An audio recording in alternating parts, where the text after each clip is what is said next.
Alors, bonsoir à toutes et à tous. D'abord, merci à l'association Green Community Project de nous avoir invités. On est très contents d'être là. Donc ce soir, je vais vous présenter notre association qui a tout juste 2 ans. Donc on est un tout petit peu plus jeune que Slow Food. Et c'est une association qui a été créée sur la base de plusieurs constats. Le premier, c'est que dans l'association, la plupart de nos membres ont fait des études supérieures et se sont rendus compte au bout d'un moment que on ne savait plus faire grand-chose de nos mains et que c'était toujours un peu frustrant de devoir appeler quelqu'un quand on était en panne ou simplement de devoir jeter quelque chose qui ne fonctionne plus parce qu'on ne sait pas comment le réparer. Donc disons qu'on pourrait dire que ça c'est quelque chose de lié à nos compétences personnelles, on va dire. Il fut un temps où les femmes apprenaient à coudre à l'école et puis rêvaient de lire des livres. Aujourd'hui, on fait des études supérieures et on essaye de réapprendre à coudre. Bon, aujourd'hui, l'avantage, c'est qu'on a le choix, qu'on peut choisir l'un ou l'autre ou faire les deux. Mais au-delà de la dimension donc manuelle et puis de la satisfaction que ça nous apporte, il y a aussi la question de la consommation raisonnable, raisonnée ou consciente, enfin qui est un peu le thème de cette soirée. Donc c'est la question de savoir en fait comment sont faits les produits qui nous entourent, par qui, avec quelle matière, et un peu se réapproprier tout ça. Donc voilà, donc redonner de la valeur au savoir-faire qui se perdent en fait, comme on disait tout à l'heure aussi via Slow Food, s'ils ne se transmettent pas, simplement ils disparaissent. Après c'est difficile de les faire réapparaître. Et puis aujourd'hui, la majorité des produits qu'on trouve dans le commerce, je dis bien la majorité, pas. Mais il y a beaucoup. Voilà, il y a beaucoup de ça, des produits de qualité, n'est-ce pas? Qui durent, des petites surprises, comme on entend parfois parler, d'ailleurs souvent dans le milieu alimentaire. Je vais peut-être prendre celui-là quand même.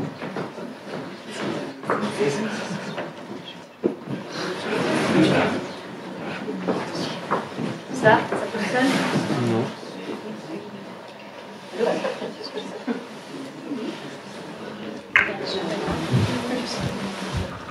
Ça y est.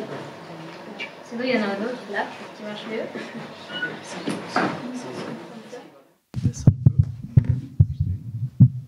Ah, il fonctionne? Ok. Oui, donc je vous ai passé 2-3 slides. Voilà, je vous ai mis parce que je l'ai trouvé rigolote. Donc ça, c'était le scandale de la viande de cheval dans les lasagnes, n'est-ce pas? Ça, c'est une étiquette d'un déodorant. Donc je l'ai mis aussi parce que c'est difficile à comprendre en fait pour quelqu'un qui n'est pas dans le milieu de la chimie. Nos données sont protégées, comme nous le savons. Bref, c'est l'arnaque. Donc on voit que c'est dans tous les secteurs, la consommation c'est compliqué, enfin on a rarement ce qu'on veut pour le prix qu'on veut. Évidemment, j'ai mis ces photos un peu pour faire réagir, mais ça ne veut pas dire que tous les produits qu'on trouve sont de mauvaise qualité. Évidemment, il y a énormément de produits qui sont aussi de bonne qualité, mais force est de constater que ce n'est pas la majorité d'entre eux, et c'est ça qui nous dérange. Alors on peut aussi se poser la question, est-ce qu'on est des victimes de cette consommation de ces produits industrialisés ou produits dans des mauvaises conditions, ou est-ce qu'on est aussi acteur? Parce que voilà, en achetant certains produits, on sait très bien en fait comment ils sont produits, et finalement c'est tellement tentant de les avoir qu'on le fait quand même. Donc il y a un côté où oui, on est victime. Des fois, on achète quelque chose, on pense que c'est sain, et en fait après dans une émission on entend que non, il y a 18 carrés de sucre dedans, ça va pas. Et puis c'est énervant. Ou bien quand on achète un produit qu'on pense d'être de qualité et puis qui se casse tout de suite, c'est énervant. Et il y a d'autres choses quand même qu'on sait. Donc on peut se poser la question entre nous, qu'est-ce qu'on a envie de faire, qu'est-ce qu'on est prêt à faire et qu'est-ce qu'on peut faire. Parce que voilà, moi toute seule, je ne peux pas aller changer les conditions de production de l'iPhone en Chine, ça va être compliqué. Par contre, je peux tout à fait m'engager à mon échelle. Et là, je dois toujours penser à ma mère qui me disait quand j'étais jeune, mais elle me le dit toujours en fait, t'as le droit de te plaindre, quand tu veux, tu peux faire ça. T'as le droit de rien faire aussi, on a le droit de temps en temps, voilà, on est fatigué ou je sais pas, on a pas envie d'agir, mais t'as pas le droit de faire les deux. Donc voilà, il faut choisir et puis au bout d'un moment, il faut essayer de faire quelque chose quand même. Donc nous, ce qu'on a choisi, c'est ça, c'est des ateliers en fait, des ateliers do it yourself. Donc j'arrive au cœur de notre association. C'est des ateliers qu'on organise autour des produits et des services du quotidien. Donc c'est des choses qu'on va vraiment utiliser un peu tous les jours, mais quel que soit le domaine. Donc autant cosmétique, comment faire son déodorant, son shampoing, son savon, que alimentaire, comment faire du pain, comment faire, je sais pas, toutes sortes de choses qu'on mange. Après l'informatique, on a fait un atelier de présentation de Linux. Des fois, on fait des petites choses de bricolage ou de réparation. On a fait aussi un atelier sur le potager. Enfin voilà. Donc le format, c'est en général quelques heures, 1 ou 2 heures, ou des fois une demi-journée. On commence toujours par une partie théorique, ce qui est assez important parce que justement, on rappelle un peu ces questions plus globales de consommation. Ce que je viens un petit peu de raconter, c'est toujours important de faire les liens entre les différentes échelles. Et puis typiquement quand on parle de l'atelier déodorant, qui est un de nos grands hits, c'est important de faire une partie théorique sur qu'est-ce qu'est la transpiration, pourquoi on transpire et comment, ce que ça signifie et puis pourquoi on met du déodorant, etc. Il y a quand même toujours cette explication-là. Aussi parce que chaque peau est différente et on réagit de manière différente et parfois il faut un peu adapter les recettes. Et puis, il y a donc toujours aussi une partie pratique, voilà, parce que nous, on a envie de faire des choses.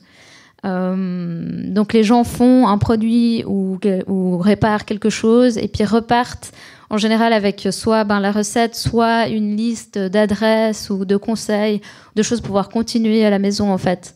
Et refaire ça. Le but, c'est vraiment de leur donner un peu le réflexe du en fait, comment je pourrais faire ça moi-même plutôt que d'acheter quelque chose ou d'appeler quelqu'un. Donc nos ateliers, on les organise à peu près, il y a à peu près 2 ateliers par mois dans différents lieux à Genève. On est pour l'instant encore nomade. Il y a à peu près entre 10 et 20 personnes par atelier parce qu'au-delà, on perd quand même un peu de la qualité. Pas tout le monde a le temps de poser des questions, donc on se limite à 20 personnes maximum. Ça dépend aussi de l'activité. Soit on les anime nous-mêmes, soit on invite des intervenants externes, donc c'est un peu 50-50. Ensuite, on dit toujours qu'on n'a pas besoin d'être expert pour transmettre un savoir-faire. Vous savez tous faire quelque chose ici dans cette salle, ça c'est sûr et certain. Donc on invite toujours aussi les gens à venir vers nous et à nous dire ce qu'ils savent faire et voir si on pourrait éventuellement le mettre sous la forme d'un atelier. C'est pas toujours possible parce qu'il y a des choses qui nécessitent des grosses machines ou d'aller ailleurs ou où c'est des processus dangereux, donc on peut pas tout faire non plus sous la forme d'un atelier, mais beaucoup de choses déjà. Donc voilà, j'en profite pour vous inviter, si vous avez des savoir-faire que vous aimeriez transmettre, venez nous voir.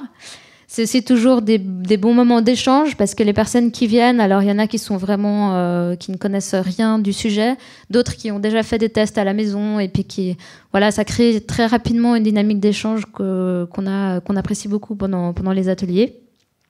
Donc là, je vous ai mis quelques petites images pour un peu vous donner une idée. Ça, c'était notre tout premier atelier de pain. Donc on a fait du pain, des petites miches de pain. Dans l'alimentation, on a fait aussi du lait de riz. C'est assez compliqué, mais c'était intéressant, on va dire. Ça, c'était un atelier cosmétique. Alors, dans les cosmétiques, on avait fait du baume à lèvres, de la crème hydratante, shampoing, savon, non, pas savon encore, déodorant. Toujours aussi, dans les parties théoriques, justement, on parle de pourquoi on met ces produits, est-ce que c'est vraiment nécessaire, est-ce qu'on a besoin d'en mettre autant, etc. Il y a cette partie-là qui est toujours présente, mais on a aussi toujours la pratique. Là, on faisait un petit atelier des bases de la couture. Et oui, il y avait des garçons. La réparation de vélo, là, il y a déjà une offre qui est assez développée à Genève, donc on a eu un peu moins de monde. Je pense que c'est lié à ça. Mais on a fait... Ça, c'était l'atelier lampes solaires. On a fabriqué des lampes solaires. C'était en collaboration avec LED Safari, une start-up qui, en fait des circuits électriques très simples, qui était venue montrer comment, nous faire un petit cours de rappel sur l'électricité. C'était très intéressant. Donc on profite aussi de diverses rencontres pour organiser des fois des ateliers un peu différents. Même si notre base, ça reste les produits et les objets du quotidien. Là, ça c'était la préparation pour faire ça, qui était une sorte de mini potager d'herbes aromatiques, où les gens faisaient leur boîte, la décoraient, mettaient de la terre et des petites herbes. Voilà. Qu'est-ce que je voulais dire encore? Voilà, nos limites. Alors oui, on a certaines limites, évidemment. On ne peut pas tout faire soi-même. L'accès à certaines matières à Genève est un peu compliqué. Toujours l'exemple des cosmétiques, il y a pas mal de beurre de karité. Bon, ça ne se trouve pas ici, donc il faut l'importer. Dans ce genre de cas, on essaie toujours de prendre des produits Fairtrade, bio, etc., quand c'est possible. Ou bien certains processus, je veux dire, quand vous faites du pain, vous n'avez pas forcément accès au moulin. Voilà, et c'était un peu pour montrer qu'on fait soi-même, mais de A à Z, c'est assez complexe. Le temps et les priorités, parce qu'en fait, quand vous faites quelque chose vous-même, soit vous investissez du temps, soit vous investissez de l'argent, ça dépend. La plupart du temps, ça coûte quand même moins cher de faire les choses soi-même, mais pas toujours, ça dépend. Et puis voilà, après, il faut choisir ses priorités. Si parmi les choses que vous consommez le plus, c'est là où ce sera le plus intéressant peut-être d'une fois prendre le temps de se dire, mais en fait, comment faire, etc. Ah oui, voilà, on n'a pas de lieu fixe pour le moment. Et ça, c'est un problème parce que on a beaucoup de matériel qu'on transporte à chaque fois à gauche à droite avec nos grosses valises sur des vélos, c'est pas pratique. Et puis surtout, du coup, comme on peut pas laisser tout ça en un endroit, on peut pas non plus investir dans des machines, que ce soit des petites, moyennes ou grandes machines. Et donc du coup, ça nous limite un peu dans la progression des ateliers. Parce que ce qu'on fait pour l'instant, c'est surtout des ateliers pour débutants. Donc vous n'avez besoin d'avoir aucune connaissance pour venir. Par contre, c'est vrai qu'après, on a l'envie de faire des cycles où peut-être, voilà, on a vu ça pendant un atelier. Le prochain, on peut avancer, aller un petit peu plus loin. Mais je sais pas, moi, typiquement pour la couture, des machines, c'est assez lourd. On peut pas à chaque fois en transporter à gauche à droite. Donc ça, c'est un peu un problème. Et on est en train de faire des recherches pour trouver un lieu fixe où on puisse aller au moins une fois par semaine, on va dire. Voilà. Et puis l'impact direct, je dirais qu'il est assez limité puisque c'est des petits ateliers, voilà, une vingtaine de personnes, quelques fois par année. Par contre, c'est vrai que ça contribue à ce mouvement du DIY, comme on dit, qui prend beaucoup d'ampleur en ce moment. Surtout particulièrement à Genève, parce qu'il y a vraiment beaucoup d'associations qui sont actives là-dedans. Il y a l'association On le fait, qui est en train de monter un Fab Lab. Il y a l'association Knock on Wood, il y a les Écoccinelles, il y a vraiment beaucoup d'associations qui sont actives dans ce domaine-là, qui font pas exactement les mêmes choses, mais c'est très proche. Et donc on essaye aussi en ce moment de les rassembler et puis de faire des demandes communes d'espace, d'outils, etc. Donc voilà, on verra ce que ça donne. La suite, on continue nos ateliers. En mars 2017, on aura un événement à l'Uni. Je ne peux pas vous dire beaucoup plus parce que le programme est encore on est encore en train de le faire. La recherche d'un lieu fixe, j'en ai déjà parlé. On a un site internet sur lequel on va regrouper bientôt tous les ateliers de la région qui ont lieu, qui concernent le do-it-yourself. Donc ça, c'est aussi un projet en cours. Je n'ai pas noté là. Et puis toutes les adresses où vous pouvez vous fournir en matières premières, que ce soit sur Internet et puis qui soit livré ici ou dans la région, en France voisine aussi. Il y a beaucoup de magasins intéressants pour ça. Si vous êtes intéressé, voilà, on a un site internet, la page Facebook, le mail, la newsletter. Ça devrait aller. C'est le principal outil de communication. C'est vrai que c'est quand même la newsletter. On envoie un mail par mois qui annonce les prochains ateliers. Et puis, si vous êtes intéressé à nous rejoindre, là, on est un petit comité de 5-6 personnes. Mais c'est vrai que plus on est de monde, plus on peut organiser d'ateliers et peut-être développer aussi d'autres projets. Pour l'instant, comme je disais tout à l'heure, on est tout jeune, on a 2 ans. Donc, pour l'instant, on se concentre vraiment sur ces ateliers-là. Mais on a plein d'idées et je suis sûre que vous en avez aussi. Donc, n'hésitez pas à venir vers nous. Et voilà, je crois que c'est tout pour aujourd'hui.